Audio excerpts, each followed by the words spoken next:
It's the same for everyone, I'm hoping. Yeah. We have to make a decision on whether we water the pitch or not. Yeah. Coach, do you have more or less seen the team that you likely gonna play on Saturday? Yeah, I've got an idea. Maybe there's one or two places that I'm not 100% certain on at the moment. I want the camp to tell me that. I want the lads. We played a bit of an 11v11 this morning, and it's the first time that some of them have played together. So we've done the tactical stuff, and I wanted them to try and start finding each other in a bit more of a relaxed way this morning. And I thought the longer the game went this morning, the better it looked. So that was okay. It was okay as a sort of rehearsal. Pleased with Tulani's contribution this week. Tulani's got a difficult job. I mean, let's not kid ourselves. He comes in. He's not been away. He's not been with us for a while. He's probably got the eyes of everybody burning in his shoulders, you know, because he knows the way he's got here, and so he also doesn't know the lads the way we are playing. So I thought the first half in that little training there, he struggled a little bit to get in the game, but when I had a bit of a dig at the players to get him on the ball in the second half, then I thought the more he got on the ball, the more we started looking lively, you know. So yeah, I mean, we haven't picked the team, but Tulani's doing okay. How much of a boost that you play in Nigeria without Igalo, who is the top scorer? Yeah, I don't know. I mean, you tell me. They take out Igalo and put in Iheanacho. Igalo's the top scorer, so obviously they will feel that that's a bit of a blow. But in terms of reality, I'm sure Iheanacho wants to impress. So I don't think, again, I've said this before all week, I think, you know, we need to concentrate on what we do, because what they do will depend on how well or how badly we play. So I want to concentrate on what we do. Any result but a win against Nigeria will leave us having to go to Libya needing a draw. The schizophrenic nature of this team. We can beat Seychelles 6-0 and then draw against them in the next game. We don't want to leave it to. Do we want to leave it to Libya? No, of course we don't. I mean, of course we don't. I mean,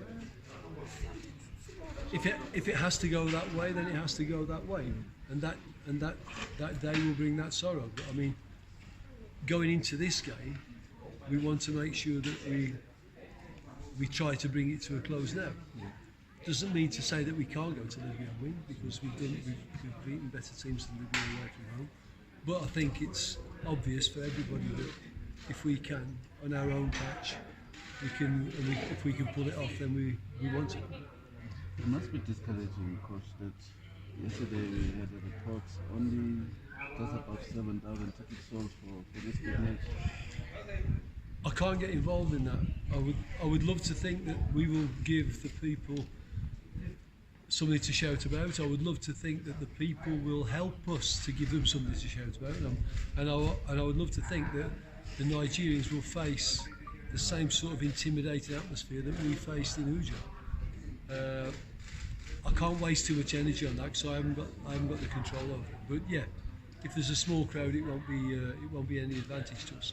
And how important it is to get an early goal? Oh, I think you can say that in every game, can't you? You know, it would be lovely to get an early goal, but sometimes you get an early goal and you freeze. You know, you think, oh, now we can't lose this, and you've got 85 minutes of something to play, and you end up freezing. So whether we score an early goal or not, I just want the players to play the moments that they're on the pitch. You know, they have to take one moment at a time and play that professionally and do it as well as they can. And we can't ask for more than that. But sometimes, as you say, we get an early goal and then you freeze and you don't do your best, or you don't get an early goal and you panic and you don't do your best. I just want us to make sure that we focus for 90 plus minutes. We know how they play, Coach. They're very physical. They've got speedy players up front. What's going to be the plan? I'm not going to stand here in front of the nation and tell you the plan. That's for certain. But I mean, you are right. They do have speedy players, and they do have experienced players, and they are very good with the ball all over the field. So we've certainly got to make sure that we pick our battles. You know, don't go chasing lost causes. But when you do want to go, then you want to go with strength and with determination, and make sure that you put them under pressure. And I think that's that and how we deal with transitional play. You know, when we've lost the ball and we're trying to attack and we spread out a little bit, and they can catch us maybe a bit one-on-one. That'll be a bit of a deciding phase of the game, and how well when they try and play and we break them up and they're spread out, how well we can use our mobility and our technique. I think that's maybe going to be a deciding phase of the game. Stuart, you used to pressure. And in so many pressure situations, how do you deal with it, especially I don't know. I think there's no patent for that. You know, I think you can feel pressure more or less, but where the pressure comes from, I think, is important. You know, I don't feel pressure because of what's expected by others. I feel pressure what's expected by me, and you know what I want the team to achieve. All of the things after that I can't control. You know, how happy people are, how sad they are, I can't control. But what I can control is what we do, what we say, what we feel. And so I try to control that as much as I can. And then I try to get inside a bit of a bubble, you know, and say, look, there is pressure, but you've got to make it a bit of not a friend, because that's ridiculous, but you've got to make it not an enemy, you know, so it's got to fire you up and not frighten you to death. Coach, when we look at the previous game against them, I remember the starting lineup was Zungu, Furman, and a lot of players who, I think it was 5 players who actually are not available. Probably more than that. Yeah, exactly.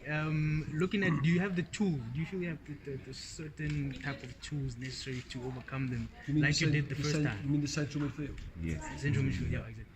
Well, the central midfield, we had Zungu, Furman, we had Makocho on the bench. And then with Zungu injured, we've had Makocho Furman, and then Furman injured and Makocho injured, so we got a new pairing. And I've got the choice. I can put Klompo and Sugar because they play together a lot at club level, or I can try and go with one of the other two who really are probably the future. You know, so I've got to make that decision, and I've got to make that decision based on how we want to play and how we want to get at them. So I think whoever I pick will do a job. It's a big ask for them to go up against the likes of Iwobi and people like that, but I think they'll do a job. If we look back to that first game against them when you beat them, how do you think? Where do you think we got it right? I think we surprised them. I think we surprised them a lot. Our discipline surprised them. I don't think they were expecting a South African team that could defend so disciplined on set plays, for example, that hit them every time that they gave away the ball. We hit them very quickly.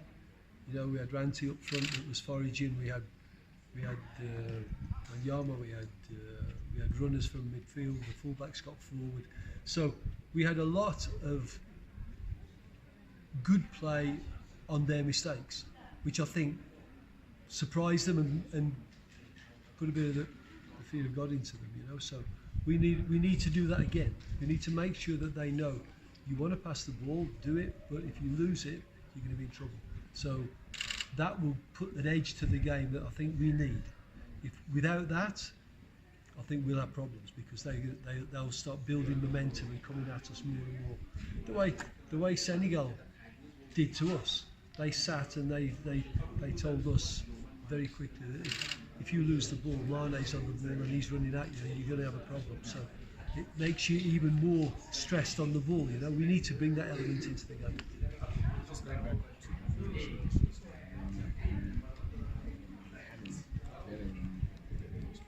how do you relate? I mean, look, I tell the players, you know, affect what you can affect. You know, if let's say one of you guys is going to write a piece and you've been told that if that piece is not up to scratch, then you're going to get the sack. If you worry about getting the sack, you're not concentrating on writing the piece. So that's the way they've got to think. What can you affect? You can affect your writing, your creativity, and you can try to put yourself in that headspace. That's what the players have got to do. They've got to make sure they affect what they can affect. Remember our set plays. Concentrate on transitions. Make sure you're relaxed at the right time. Make sure you're aggressive at the right time. Look at this game as being something that you've got a privilege to play. to enjoy it. You know, there are millions of players all over the world that want to play these games. So there are lots of South Africans that would love to play where our boys are playing. So look at it in that way and see it as being a pleasure. Don't see the eventual consequences of a bad pass, because then you'll pass the ball badly. So, and that's all you can do, is affect what you can affect. How advantageous would be the attitude and also the heat 36 as predicted for Saturday? I don't think the heat's going to be that much of a. I think that's going to be the same. That's Mark asked me. I think it's the same for both, but I think they're probably used to it. Maybe they're players that play a lot in Europe and not as used to it as we are. I don't know if we're going to water the pitch, because they water the pitches in Europe and their players are maybe more comfortable than our boys. So, but we'll see. I was hoping that the advantage would be the FMB. They certainly think that the altitude is an issue, because they're coming in on Friday. Thursday? Oh wow, that's even better. Okay, they've changed. That's even better. But my experience with altitude is if you don't come in on the day of the game, you've got to come in 12 days early. That's the scientific report. I think 2 days is just enough time for them to get a little bit heavy-legged. So that's nice.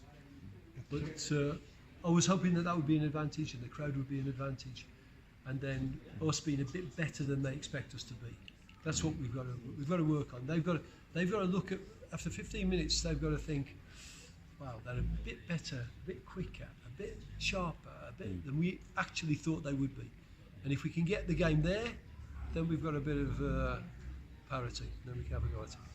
Killer Rumpi was a player they openly admitted fearing last time he's not here, but they saw a bit of Percy in that game. He came on and scored, but they haven't seen Mothiba.